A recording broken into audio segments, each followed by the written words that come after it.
আসসালামাইকুম বন্ধুরা, তোমরা সবাই কেমন আছো? আশা করি অনেক বেশি ভালো আছো। আলহামদুলিল্লাহ, আমি অনেক বেশি ভালো আছি।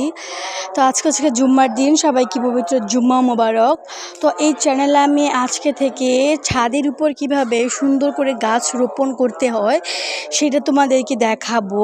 তো আমি আজকে একটু দেখালাম তোমাদেরকে। এই যে দেখো, আমার এই ছোট্ট ঢেঁড়স গাছ, একটা গাছটা কিন্তু এক ডালে বড় হয়েছে। এই যে দেখো, কি ছোট্ট একটা গাছ, আর মাশাল্লাহ মাশাল্লাহ একটা কত সুন্দর ঢেঁড়স হয়েছে।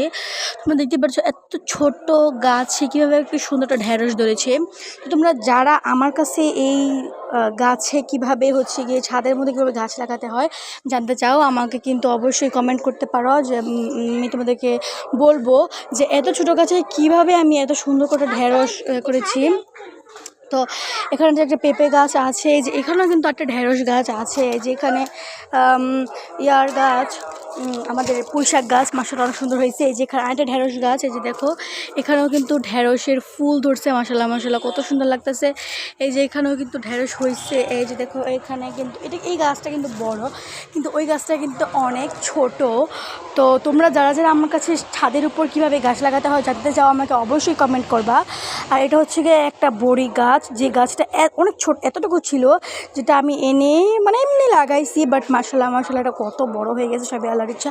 তো তোমরা যারা হচ্ছে কি জানতে চাও অবশ্যই আমাকে কমেন্ট করতে পারো। এটা হচ্ছে আমাদের ছাদ, যারা যে জানতে চাও অবশ্যই আমাকে কমেন্ট করতে পারো, আমি তোমাদেরকে জানিয়ে দেবো। তো আজকে এ পর্যন্তই, আল্লাহ হাফেজ।